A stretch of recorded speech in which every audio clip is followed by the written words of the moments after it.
ایک نادر حوالہ 1907 کی آسٹریلین اخبار میں حضرت مسیح موعود علیہ الصلوۃ والسلام کی وبائی امراض سے متعلق بعض ہدایات کی اشاعت۔ 112 برس قبل آسٹریلیا میں حضرت اقدس مسیح موعود علیہ الصلوۃ والسلام کے ارشادات کی ترویج۔ برسبن، کوئنزلینڈ، آسٹریلیا سے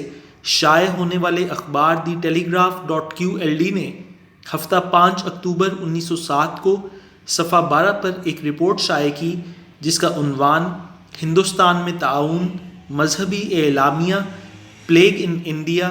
ریلیجس مینیفیسٹو ہے۔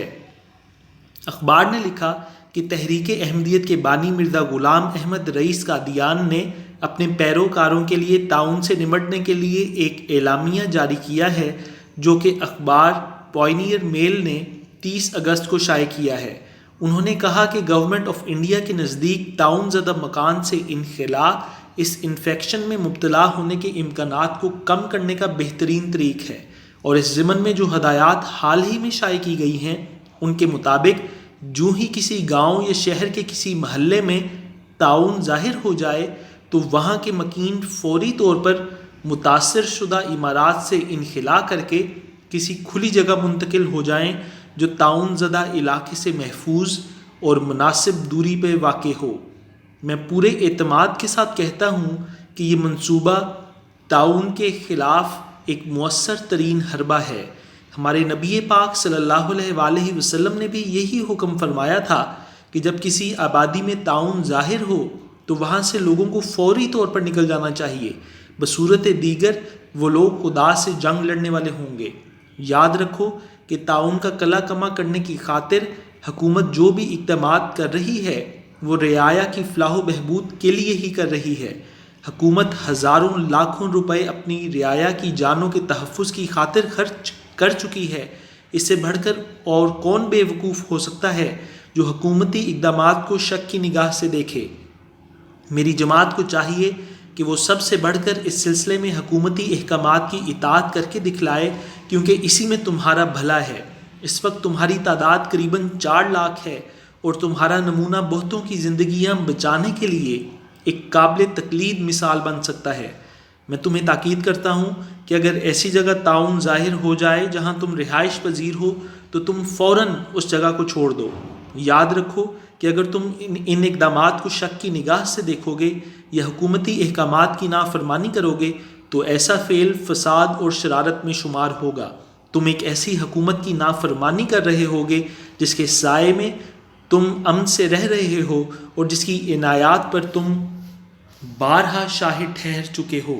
یہ تمہاری اپنی بدقسمتی ہوگی اگر تم اس کے ان احکامات سے روگردانی اختیار کرو گے جو تمہارے ہی فائدے کے لیے ہیں۔ میں جو کچھ بھی کر رہا ہوں میں جو کچھ بھی کہہ رہا ہوں تمہاری بھلائی کی خاطر کہہ رہا ہوں، نہ کہ گورنمنٹ کی خوشامد کی غرض سے۔ مجھے اس کی چندان ضرورت نہیں، کیونکہ میرا بادشاہ میرا خدا ہے جو میری پناہ ہے اور اسی سے میں اپنی حفاظت چاہتا ہوں۔ وہ زمین اور آسمان کا بادشاہ ہے اور مجھے یقین ہے کہ مرتے دم تک مجھے کسی اور سے مدد کی ضرورت نہیں پڑے گی۔ لیکن میں اس بات کا اظہار کرنا بھی ضروری سمجھتا ہوں کہ جب کہ خدا تعالیٰ نے ہمیں ایسی حکومت عطا کی ہے جو ہم سب کی بہبود کا اتنا سامان کر رہی ہے، تو اس حکومت کا شکریہ ادا نہ کرنا خدا تعالیٰ کی ناشکری کرنے کے مترادف ہوگا۔ اس اعلامیے کے ذریعے اگر ایک طرف حضرت مسیح موعود علیہ الصلوۃ والسلام نے احباب جماعت کو مذکورہ بالا ہدایات سے نوازا تو ساتھ ہی حکومت وقت کی توجہ بھی احمدیوں کی ظاہری حفاظت کے حوالے سے ایک اہم پہلو کی طرف مبذول کروائی، جسے اخبار نے اس رپورٹ میں شامل اشاعت کیا ہے۔ رپورٹ کے مطابق حضور علیہ السلام نے فرمایا،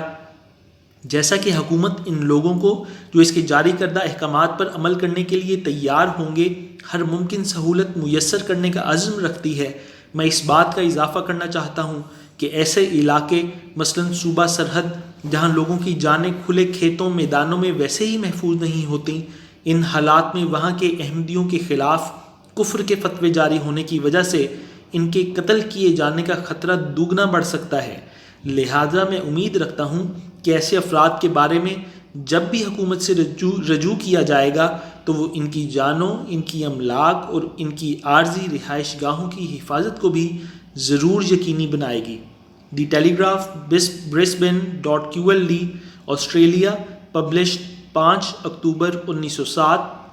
پیج 12 ڈیجیٹلائزڈ والیوم 1882 تا 1947 تحقیق ترجمہ و تلخیص ڈاکٹر طارق احمد مرزا آسٹریلیا الفضل انٹرنیشنل 1 اپریل 2020